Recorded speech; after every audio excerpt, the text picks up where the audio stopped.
नमस्ते मित्रों, कथा निधि चैनल पर आज हम एक लघु कथा सुनने वाले हैं। लघु कथा लिखी है सुमन वाजपेयी ने और कथा का नाम है मजबूत नींव। तो आइए सुनते हैं कहानी मजबूत नींव। शादी हुए एक हफ्ता हो चुका था। रिश्तेदार व मित्र सभी जा चुके थे। शादी का काम खत्म होने में महीनों लग जाते हैं, इसलिए घर में एक बिखरा सा और बिजी माहौल तो बना ही रहता है। लेकिन सब इतने भी बिजी नहीं थे कि नवविवाहित पति पत्नी के बीच जो कुछ घट रहा है उससे परिवार के अन्य लोग अनजान रहे। ज्योति के प्रति उमेश का रूखा और उपेक्षित व्यवहार देखकर सभी हैरान और दुखी हो रहे थे। रात को उमेश का ड्राइंग रूम में सोना किसी से छिपा नहीं था। ज्योति बहुत ही खुश मिजाज किस्म की लड़की थी, इसलिए आते ही ससुराल के हर सदस्य के साथ घुल मिल गई थी। उसके सांवले मुखड़े पर खिली रहने वाली मुस्कान ने सास ससुर ननद सबको मोहित कर दिया था। वह उमेश के व्यवहार से खुद बहुत हैरान और परेशान थी, फिर भी उसके व्यवहार में किसी किस्म की कटुता नहीं झलकती थी। उसकी झील सी गहरी आंखों में बहुत सारे सवाल जरूर झिलमिलाते रहते, पर किसी किस्म की शिकायत नहीं थी। उमेश उससे क्यों कटा रहता है या उससे अपनी पत्नी का दर्जा क्यों नहीं दे रहा है, वह इसका उत्तर चाहती थी। लेकिन घर के लोग क्या जवाब देते? ऐसा नहीं था कि वजह किसी को मालूम नहीं थे। मुझसे कोई भूल हो गई है क्या? मुझे बताइए तो सही, तभी तो मैं आपकी नाराजगी समझ पाऊंगी। नई इस घर में आई हूँ, थोड़ा समय तो दीजिए। आपकी हर उम्मीद पर मैं खरी उतरूंगी। उमेश से किए गए हर सवाल के जवाब में उसे सिर्फ चुप्पी ही हासिल होती। वह भी हर लड़की की तरह अनगिनत सपने लेकर आई थी और अपने पति का प्यार पाने की इच्छा रखती थी। हालांकि माता पिता द्वारा तय की गई इस शादी से पहले उन दोनों की मुलाकात न के बराबर ही हुई थी। हर बार जब भी उसकी बहन ने उनकी मुलाकात करानी चाहिए, उमेश खुद को बिजी बताकर कन्नी काट लेता था। उमेश जैसा स्मार्ट और ऊंचे पद पर आसीन जीवन साथी पाने की उमंग में ज्योति का ध्यान इस ओर गया ही नहीं था कि उमेश शायद अपने माता पिता के दबाव में आकर ये शादी कर रहा था। वैसे भी उसे इस बात का भरोसा था कि अगर माता पिता ने रिश्ता तय किया है तो सब ठीक ही होगा। फिर सगाई वाले दिन उसकी बहन ने भी यही कहा था, लगता है जीजाजी भी आपकी ही तरह कम बोलते हैं दीदी। सुहागरात के दिन वह इतनी थक गई थी कि उसे पता ही नहीं चला कि वह कब सो गई। सुबह उमेश को ड्राइंग रूम में सोते देखकर वह हैरान तो हुई थी, पर किसी तरह के गलत विचारों को उसने अपने मन में आने ही नहीं दिया था। फिर जब उमेश ने हनीमून पर जाने से मना कर दिया तो भी ज्योति को लगा कि ठीक भी तो है, दो अजनबियों का साथ जाना कहाँ तक सही होगा। जब तक एक दूसरे को थोड़ा जान समझ ले तभी चले जाएंगे। लेकिन धीरे धीरे वह इतना तो जान गई थी कि कुछ बात तो जरूर है जिसकी वजह से उमेश ने एक चुप्पी की स्थिति कायम की हुई है। ससुराल वालों का साथ और प्यार उसे हिम्मत देता और उसे लगता कि यह स्थिति अपने आप ठीक हो जाएगी। वह भरसक अपनी तरफ से यह कोशिश करती कि उसकी ओर से कोई गलती न हो जाए। उस दिन रविवार था, सब लोग टीवी देख रहे थे। उमेश बालकनी में बैठा हुआ था। छुट्टी वाले दिन वह ज्योति से बचने के लिए बालकनी का ही सहारा ले लेता था। माँ, एक कप चाय मिलेगी? उमेश की आवाज सुनकर ज्योति फटाफट चाय बनाने के लिए उठ गई। चाय का कप माँ के हाथ में थमाकर मूक नजरों से उसने उन्हें देखा। माँ की नजरें झुक गई। माँ तुरंत बालकनी की ओर चली गई। तभी ज्योति को ख्याल आया कि उसने बिस्कुट तो रखे ही नहीं। उमेश खाली चाय नहीं पीता था। वह बिस्किट को लेकर बालकनी की ओर बढ़ी, तभी अपना नाम सुनकर उसके कदम वहीं ठहर गए। बेटा, आखिर ऐसा कब तक चलेगा? ज्योति का क्या दोष है जो वह सजा भुगत रही है? माँ, मेरे बस में कुछ भी नहीं है, तुम तो सब जानती हो। मैंने तो तुम्हें मना भी किया था कि मेरी शादी मत करो। मैं किसी लड़की की जिंदगी खराब नहीं करना चाहता था, पर तुमने मेरी एक न सुनी। बेटा, तुम्हें नए सिरे से जिंदगी शुरू करने की कोशिश करनी चाहिए। किसी ऐसे इंसान की खातिर अपनी जिंदगी के हर दरवाजे को बंद कर लेना जहाँ से खुशी आती है, कहाँ की अक्लमंदी है। टीना ने तुम्हें धोखा दिया है, यह क्यों नहीं मान लेते कि वह तुम्हारे लायक थी ही नहीं?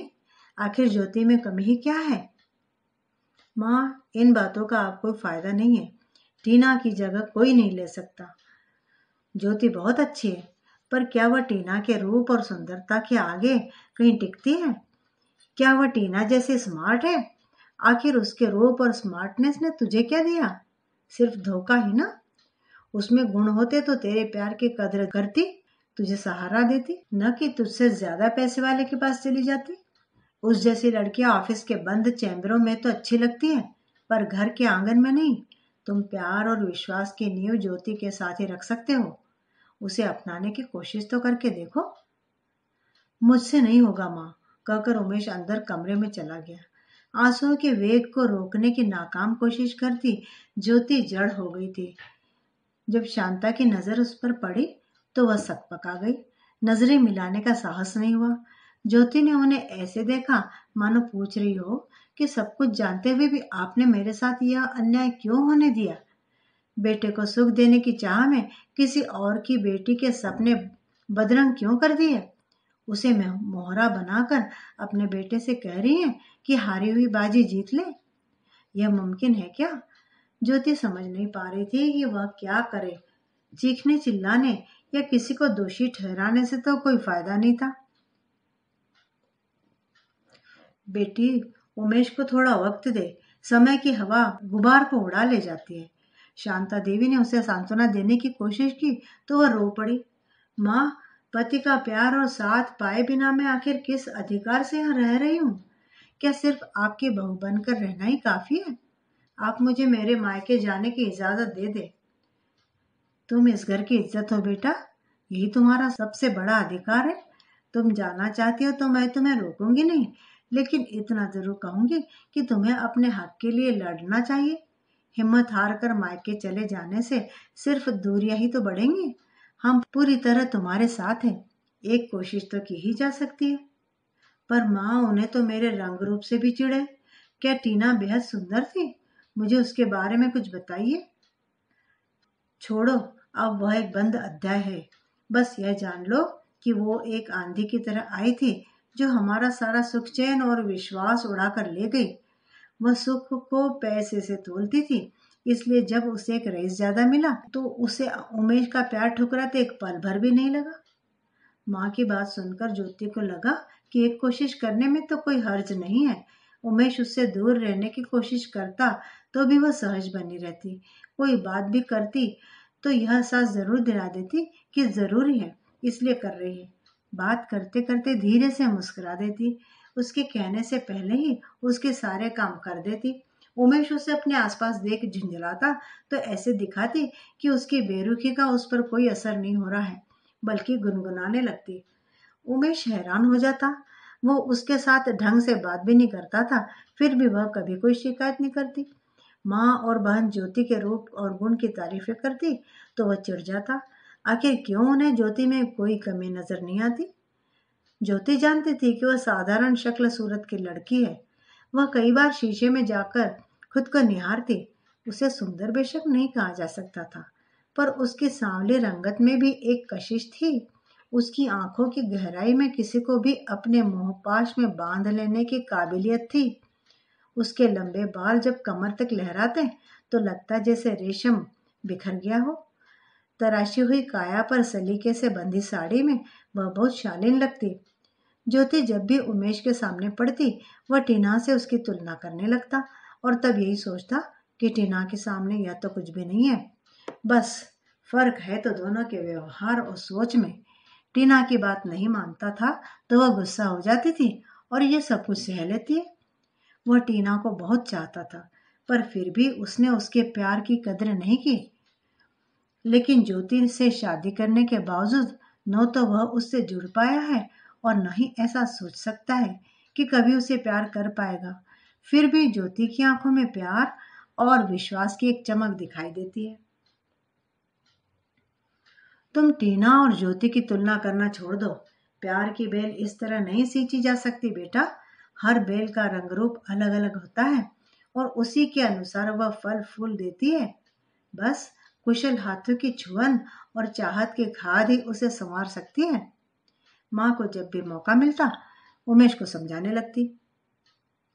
सुकून की तलाश और प्रेम की चाहत उमेश के अंदर धीरे धीरे मचलने लगी। वह हमेशा इस बात से डरता था कि कहीं शादी के बाद उसकी पत्नी उसकी उपेक्षा से परेशान न हो जाए, ज्योति घर की शांति न भंग कर दे। पर उसका धैर्य और घर के बाकी लोगों के प्रति सम्मान व समर्पण उसे भी अंदर से अंदर कहीं छूने लगा था। वह ज्योति के व्यवहार से उसके प्रति खिंचने लगा था। उसके कमरे में आने पर अब वह जल्दी से भाग जाने की आतुरता नहीं दिखाता था, बल्कि चोरी चोरी उसे देखता। उसका सांवला रूप, बड़ी बड़ी आंखें और निश्चल मुस्कान अब उसे बांधने लगी थी। वह लाख उससे दूर रहने का दिखावा करता, पर उसका साथ पाने के लिए उसका मन अब लालायित रहने लगा था। हालांकि खुलकर प्यार करने या जताने में वह हिचकिचाहट महसूस करता था। हर बार टीना की याद, टीना के प्रति उसका प्यार उसे ऐसा करने से रोक देते थे। पर वक्त की हवा के साथ बहते बहते कब ज्योति उसके मन में बस गई, इसका एहसास उसे खुद को भी न हो सका। अपने जीवन की गुत्थियां सुलझाने के चक्कर में ज्योति शादी के बाद एक बार भी मायके नहीं जा पाई थी। बस कुछ देर के लिए पग फेरने गई थी। इधर उसके भाई बहन और माता पिता सब उससे मिलने को आकुल थे। फोन पर ही उनकी बात होती थी, पर उतना ही तो काफी नहीं था। एक दिन ज्योति का भाई उसे लेने आ पहुंचा। भैया, कम से कम खबर तो करते, यूं इस तरह मैं कैसे जा सकती हूँ? क्या करता, इतना बुलाने पर भी तुम नहीं आई तो माँ ने मुझे भेज दिया। उन्हें तुम्हारी बहुत फिक्र हो रही है, इस बार तो तुम्हें साथ में चलना ही होगा। ज्योति ने बहुत मना किया, पर सास ने इजाजत दे दी। उस समय उमेश घर पर था नहीं और वह उसे बिना कुछ कहे जाना नहीं चाहती थी। इधर वह भी कुछ दिनों से उमेश में बदलाव महसूस कर रही थी। वह भी उसके साथ रहना चाहती थी। अपने हिस्से का प्यार और अधिकार पाने के लिए वह कुछ भी करने को तैयार थी। यहाँ तक कि मायके वालों का मोह भी छोटा पड़ गया था। लेकिन भाई की जिद के आगे उसे झुकना ही पड़ा। उमेश को जब यह बात पता चली तो उसने सोचा, चलो अब चैन से कुछ दिन गुजारेगा। कमरे से बाहर कहीं और शरण तो नहीं लेनी पड़ेगी कम से कम। पर अभी सिर्फ 2 दिन ही बीते थे कि घर के लोग उसको बुलाने की बात करने लगे। उदासी की एक परत सी हर ओर बिछ गई थी। घर में सब लोग थे, फिर भी एक का न होना क्या इतना खल सकता है? उमेश भी अपने भीतर एक खालीपन महसूस करने लगा था। उसे याद आ रहा था कि वह बेशक खामोश रहता था, पर ज्योति उससे बातें करती रहती थी। पर अब कमरे और घर में छाई रहने वाली चुप्पी उसे तंग करने लगी। वह खुद हैरान था इस परिवर्तन से। उस दिन सुबह जब वह नाश्ते की टेबल पर बैठा तो अचानक उसके मुंह से निकला, ज्योति, आज कॉफी पीने का मन है। उसकी इस बात पर सिर्फ वही नहीं, बाकी सब लोग भी हैरान रह गए। यह तो विडंबना ही है कि मृग अपने में बसी कस्तूरी को हर जगह ढूंढता रहता है। तो क्या उमेश के अंदर भी ज्योति कस्तूरी की तरह बस गई थी? वो जब थी तो कदर नहीं की, और अब माँ कुछ कहते कहते चुप हो गई तो उमेश का मन हुआ कि पूछे कि अब क्या हो गया है, पर हिम्मत न जुटा सका। वो बेचारी तो लगातार कोशिश करती रही, पर उसे मिला क्या? सिर्फ उपेक्षा और तिरस्कार। प्यार को तो प्यार से ही सुरक्षित रखा जा सकता है। कम बोलने वाले बाबूजी का स्वर भीगा हुआ था। भैया, क्या फायदा आपके इतने पढ़े लिखे होने का? भाभी का मान भी न रख सके? छोटी बहन की बात उसे झकझोर गई। आखिर ये लोग ऐसी बातें क्यों कर रहे? ज्योति कोई हमेशा के लिए थोड़ी गई है, वो तो मायके गई है। लेकिन कहीं अनगिनत सवाल और डर उसे कुरेद गए। इन लोगों का इस तरह बोलना, कहीं वह हमेशा के लिए चली तो नहीं गई? नहीं नहीं, इस बार नहीं। फिर से उसके प्यार को चोट नहीं लग सकती। प्यार? वह खुद चौंका। हाँ, वह ज्योति से प्यार ही करने लगा था। अपना अभिमान, अपने डर और बीती बातों को दफन करके अब उसे जाना ही होगा ज्योति को लेने। वह जिस अधिकारी हकदार थी, अब वह उसे देगा। माफी मांगेगा तो निश्चित रूप से वह माफ कर देगी। ज्योति का खिलखिलाता चेहरा उसकी आंखों के सामने घूम गया। मन में विश्वास हो तो रास्ते आसान लगने लगते हैं। घर वालों से उसने कुछ नहीं कहा। उसने सोचा ज्योति को अचानक आया देखकर सब कितने खुश हो जाएंगे। वह उठा और ज्योति को लेने चल दिया। वो गाड़ी में बैठने वाला था कि अचानक उसका मोबाइल बजा। एक जाना पहचाना नंबर देखकर उमेश का मन विचलित हो गया। कांपते हाथों से उसने फोन कान पर लगाया तो उधर से आवाज आई, देखो, मैं जानती हूँ कि तुम मुझसे बेहद नाराज हो, लेकिन मुझे अब अपनी गलती का एहसास हो गया है। मैं तुम्हारे पास वापस लौटना चाहती हूँ। टीना की आवाज़ पहचानने में वह गलती कैसे कर सकता था। उसके भीतर अंतर्द्वंद की फांस चुभती और वह फिर से टीना की खूबसूरती के लौ में फंसता। उससे पहले ही उसने रॉन्ग नंबर कहकर फ़ोन काट दिया और गाड़ी स्टार्ट कर ली, क्योंकि अब उसे झूठे प्यार की नहीं बल्कि विश्वास और सच्चे प्यार से सींची गई नींव की ज़रूरत थी। उसे अपनी ज्योति की ज़रूरत थी और वो चल दिया अपने प्यार अपनी ज्योति को वापस लाने। मित्रों, उम्मीद करती हूँ कि कहानी आपको ज़रूर पसंद आई होगी। कमेंट करके बताइएगा ज़रूर। और हाँ, चैनल पर नए हो तो चैनल को सब्सक्राइब भी ज़रूर कर लीजिएगा। मिलती हूँ दोबारा बढ़िया सी कहानी के साथ। तब तक विदा।